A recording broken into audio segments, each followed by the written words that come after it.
kondisi tanpa kotak ini berarti produksi dilakukan backyard production, ya semacam produksi di belakang rumah gitu ya, di halamannya masing-masing gitu. Dan untuk mencukupi kebutuhan sendiri. Itu kondisi tanpa kotak. Oke. Oke, kita mulai. Asumsi dalam backyard production. Nah, agar backyard production ini terjadi, agar masyarakat itu memenuhi kebutuhannya sendiri, harus memenuhi ketiga asumsi ini. Asumsinya apa? Asumsinya adalah yang pertama adalah equal productivity. Produktivitasnya sama. Yang kedua adalah constant returns to scale in exchange. Ini maksudnya adalah pertukaran seberapapun jumlahnya itu biaya per unitnya akan tetap sama, gitu ya. Kemudian constant return to scale in production. Ini kita fokusnya di labor. Berapapun jumlah labor gitu ya, akan constant return gitu ya. Kalau kita mendobelkan labor, outputnya akan double dan seterusnya. Tapi penekanan di sini adalah di labor gitu ya. Kemudian jika ketiga asumsi ini dipenuhi, maka penduduk akan memproduksi sendiri barang kebutuhannya tanpa perlu perusahaan, tanpa perlu industri, dan tidak ada konsentrasi di tempat tertentu. Dan tidak ada kota, kondisi tanpa kota. Jadi ini adalah asumsi yang harus ada jika kondisi tanpa kota. Nah, apa itu tadi equal productivity tadi?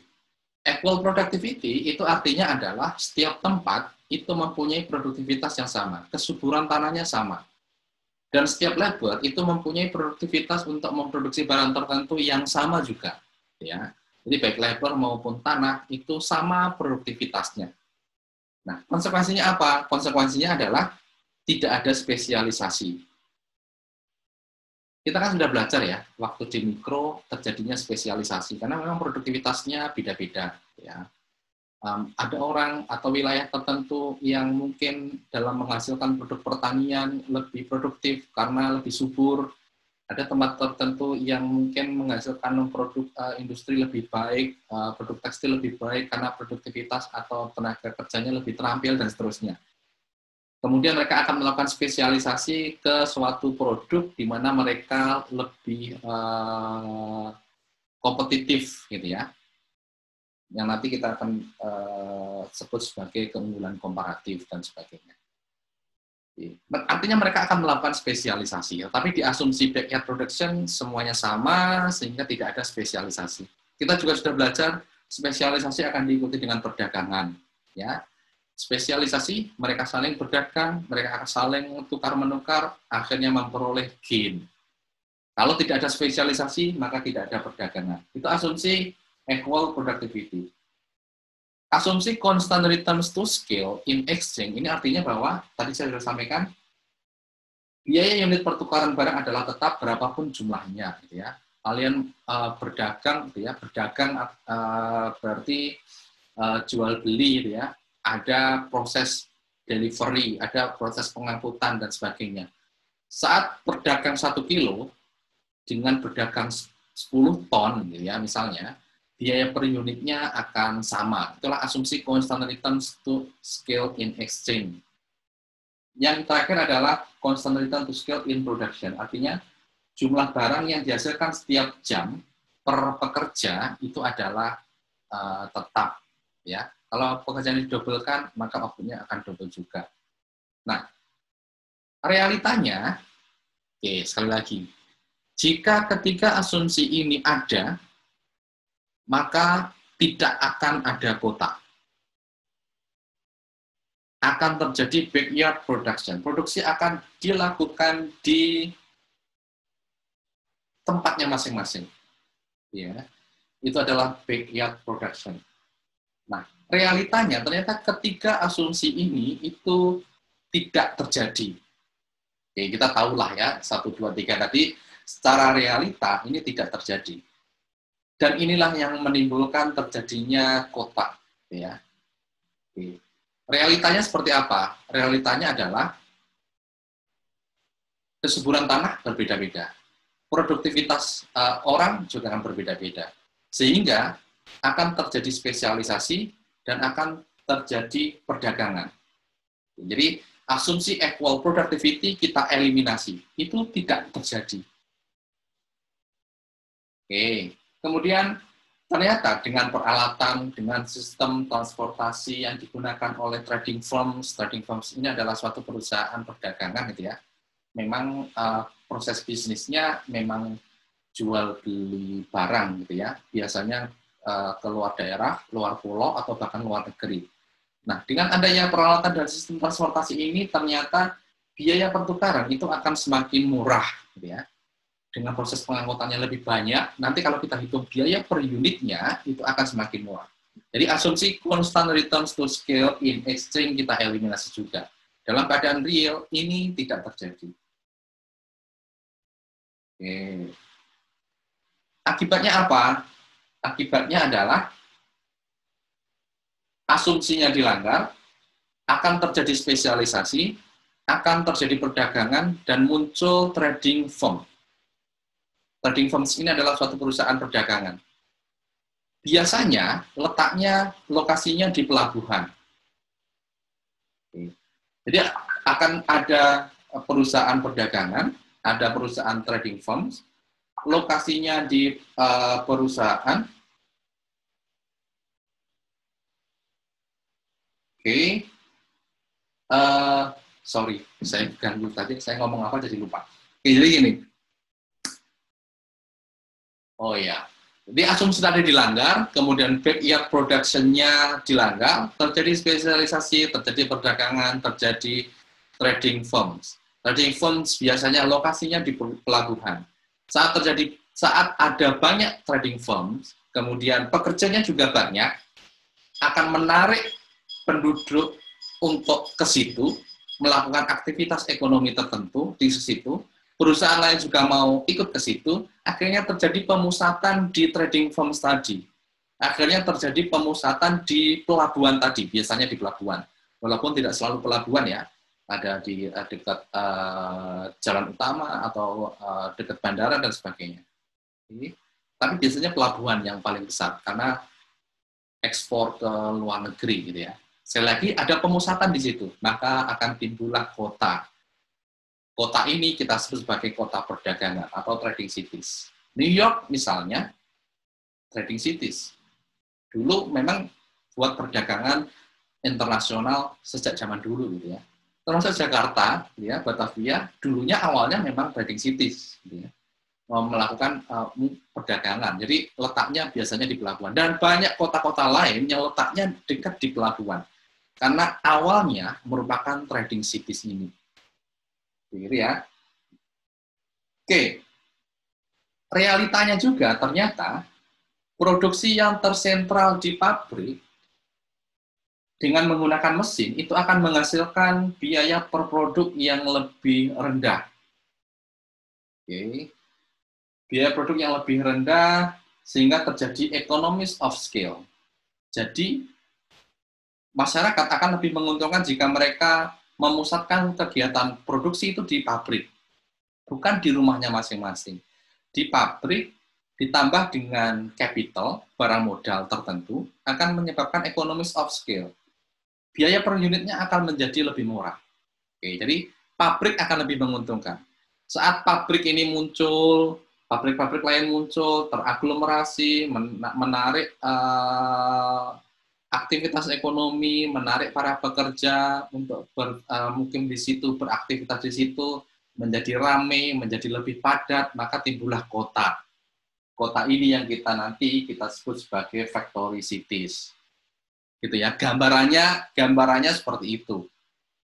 Yang kita bahas tadi ya. Jadi asumsi constant returns to scale in production kita eliminasi. Gitu ya. Oke. Itu gambaran terkait dengan apa yang kita pelajari dari kondisi tanpa kota hingga ke suatu kondisi yang memunculkan suatu kota. Ya, jadi saya akan memberikan gambaran secara singkat. Saya akan menggambarkan apa yang kesimpulan tentang apa yang telah kita pelajari tadi. Ya. Ini adalah suatu kondisi tanpa kota. Oke, sekali lagi ini adalah kondisi tanpa kota.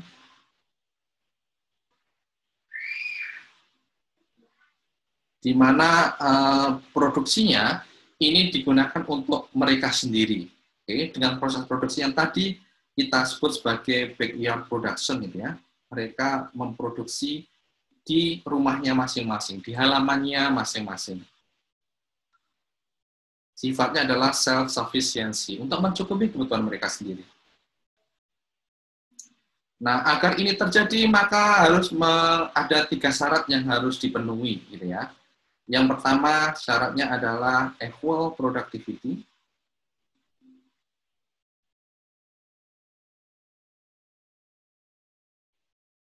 Kemudian syarat yang kedua adalah constant return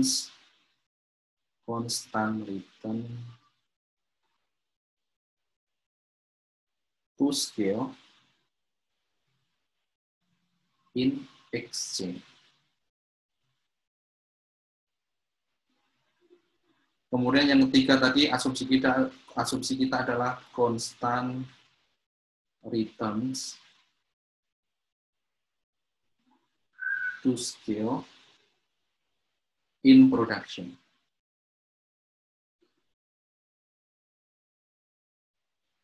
Oke. Kita bahas satu persatu.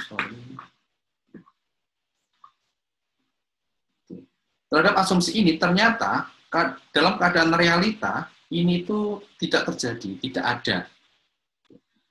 Kalau ada, sekali lagi, mereka akan melakukan produksi di rumahnya masing-masing untuk mencukupi kebutuhan sendiri. Sehingga tidak ada aktivitas ekonomi, pemusatan aktivitas ekonomi tidak ada pemusatan penduduk, tidak ada kota. Gitu ya. Tapi faktanya ini itu tidak terjadi. Untuk asumsi equal productivity, ternyata produktivitas itu tidak sama. Dari asumsi yang produktivitas tidak sama, akan terjadi spesialisasi dan perdagangan.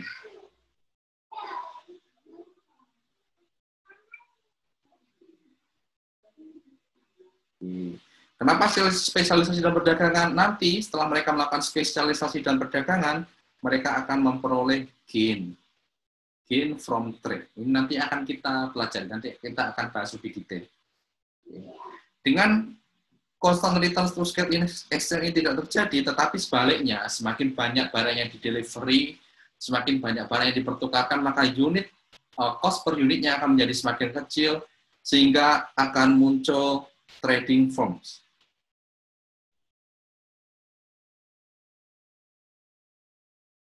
Ini saling terkait ya, saat mereka melakukan ini juga terkait dengan hal ini.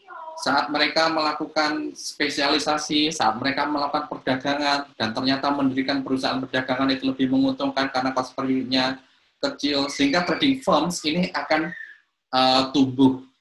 Oke. Saat trading firms ini tumbuh, dan biasanya lokasinya ini di pelabuhan, gitu ya, biasanya lokasinya di pelabuhan, maka akan banyak orang yang menjadi pekerja. Banyak orang yang mempunyai residensial di dekat sini, di dekat trading firms, di dekat pelabuhan. Dan mungkin akan menarik perusahaan-perusahaan lain untuk berlokasi juga di sini. Akibatnya apa? Akibatnya ini akan menjadi pemusatan ekonomi. Pemusatan baik penduduk maupun ekonomi, ya. Dan kita tahu pemusatan penduduk, pemusatan ekonomi, inilah kota, ya, atau city.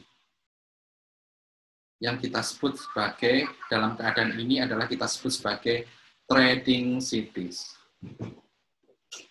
Oke, trading cities atau trading atau kota perdagangan.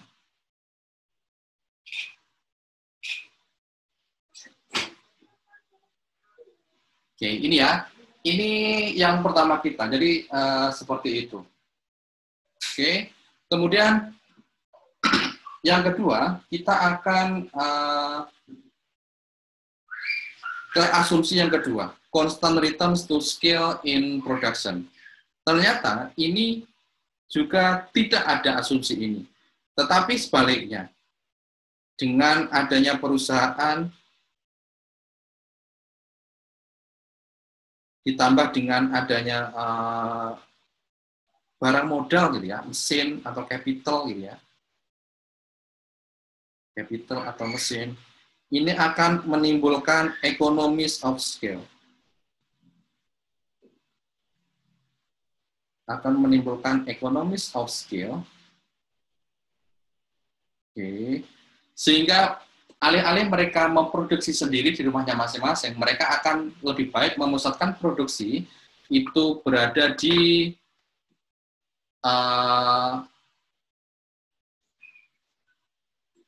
perusahaan atau di pabrik tertentu gitu ya.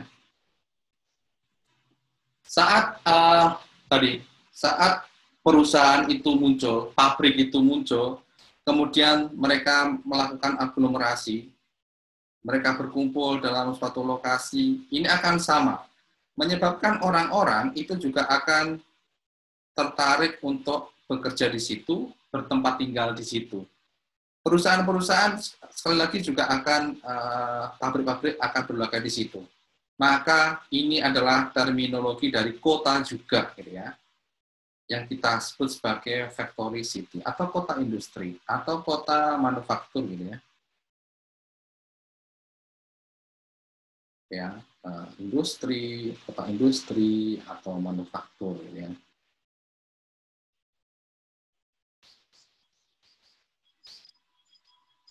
Inilah gambaran kita untuk mengatakan apa yang kita akan pelajari pada hari ini, gitu ya. Jadi sekali lagi, kondisinya adalah suatu kondisi tanpa kota dengan 3 asumsi. Asumsinya tidak terpenuhi sehingga ternyata akan menimbulkan kota. Ada 2 terminologi kota sampai dengan saat ini yang kita bahas. Ada trading city, kota perdagangan, dan ada factory city, atau kota industri, atau kota manufaktur. Oke, seperti itu ya. Itu gambaran kita sampai dengan sekarang ini yang kita bahas. Nanti kita akan detailkan lagi pembahasan kita.